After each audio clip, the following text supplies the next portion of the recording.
Let's see how we can use business rules to manage custom sales order workflow in Business Central. Click on Business Rules, and in the list I can see sales order workflow that I will explain in this video. In this business rule I have defined all the rules that we wanted to enforce during sales order processing.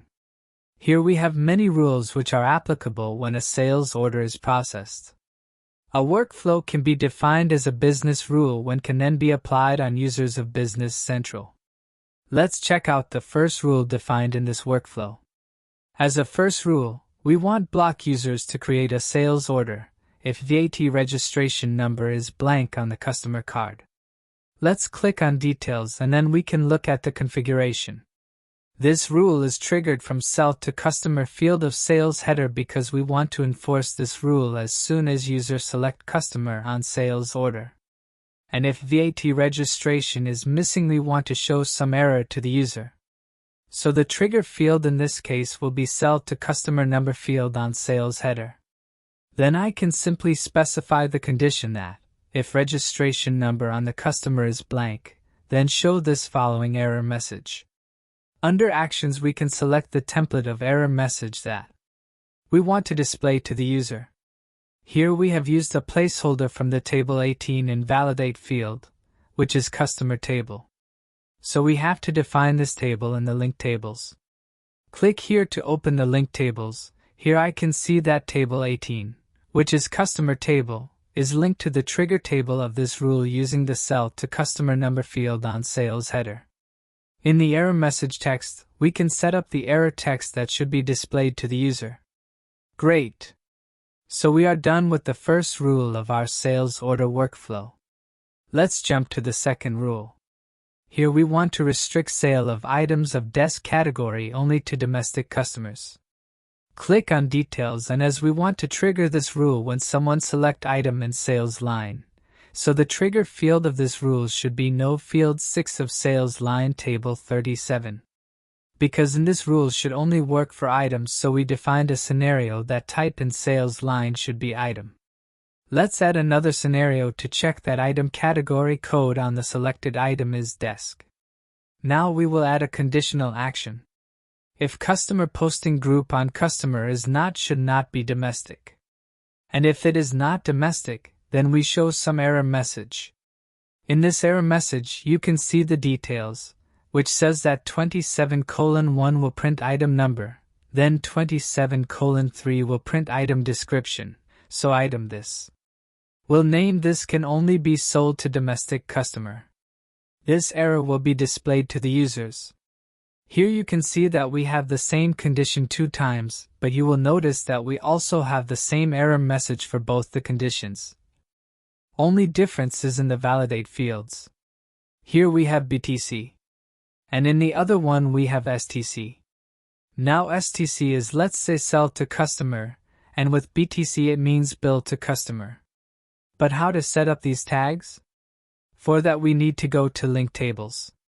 You will see that normally one table can be linked only 1 times, but if you want to link a table 2 times, then you have to define the table 2 times in the link tables, and for every instance you can specify an identifier. In this case, from the first reference to the customer table, identifier is STC, which is Sell to Customer. Because I have linked this link table with the table using Sell to Customer number on sales line. In the second one I named it BTC, and this is linked with Bill to Customer number on sales line. So if I go back to the condition, so effectively the first condition means that customer posting group on Sell to Customer, if it is not domestic, show error. But if the Bill to Customer is also not domestic, then also we have to show the same error. So using this, we can restrict sale of some items to a specific kind of customer. Then I go back, you'll notice that we have created 2 different rules with the same conditions, but these 2 are exactly the same, but only the trigger had changed. The first rule says that when a new line is created in the sales line, the item creation needs to be restricted. And the second rule says that when someone tries to modify item in the sales line, in that case also the same condition should be checked. So we created the same rule 2 times, but we are triggering it from two different events. Then let's check the fourth rule, which says that the restrict user to enter quantity in sales line more than the available inventory. Click on Details, and because we want to trigger this rule when someone tries to enter quantity in sales line, so the trigger field of this rule should be quantity field 15 of sales line table 37. Because in this rule we want to check the inventory of item, so we will define a scenario that the rule should work only when type in sales line is item. I go to Details. Here I can see that the trigger field is sales line quantity because that is the time when we want to stop user. When user enters quantity in the sales line, the rules should be triggered. Then it will check the first scenario. In first scenario, it says that if the type field in sales line, if it is item only, then it should check the conditions. We have to do this because obviously it doesn't make sense to check inventory of a resource or of a GL account only in case of item. Inventory can be checked. So we have defined the scenario that type should be item. Then the next we define the condition. In this condition we define that this quantity that the user is entering in the sales line, if it is greater than inventory on item card, then the error should be displayed. And again in actions we have error message. If I see details, you can see that you cannot enter quantity more than the available stock. And I can display that how much is the quantity right now, which is coming from the inventory of item at the location. Because we want to show only the inventory available at that location and want to compare that. So location is important. And you have to also take care of this aspect in the link tables. Because we have to link item table with the sales line number, that is fine, so that it checks the inventory of that item. But also we have to apply filter on the location filter field in item table using the location code available in the sales line, so that we can make sure that it is checking the available inventory only for the location defined in the sales line. So this goes another rule. Let's go back and let's check the last one that we have in our sales order workflow. Here we say that do not let someone release the sales order if salesperson code is blank. Okay, and what if they release it? Let's go to the details. Here we have the trigger field, which is status field on sales header. If the status is changed, then this rule should be triggered. Now we have scenario. In scenario, we mention that when the status in sales order is open, only then the rule should work, which means that when someone is releasing the sales order, only at that time, the rule should be triggered. If someone is reopening the sales order, the rule will not be triggered. That's why we have to specify this scenario. Here you can also notice that instead of square bracket, we have used a curly bracket. Now this concept of curly bracket is important because we are triggering this rule from the status field of sales header, and in scenario we want to check if the value in this field is open, but because the value of this field is being modified right now by the user, it will always have two values. One is the old value and other is the new value. Whenever you want to compare or check the new value, you can use the regular square brackets. But here we want to check the old value because the user is trying to release the sales order. When the order is released, the old value is open and the new value is released.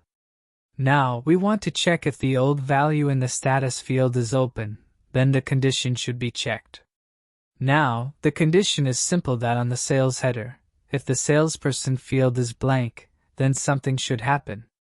In action, we have a special action which is called confirmation. We want to ask user if they confirm and proceed, then this action can be used.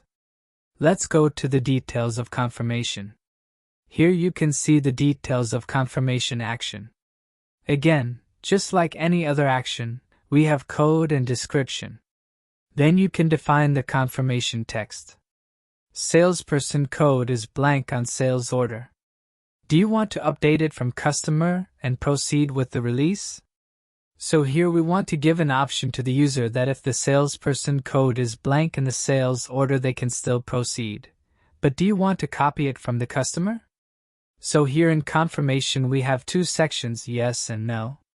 Under yes, you can specify actions that you want to perform when the user say yes, and here under no, you can specify all the actions that system should automatically perform when users say no. You can see this error message that you cannot release the sales folder because the salesperson code is blank, because this is not allowed. But if the user say yes, then here we have two special actions. First is assign.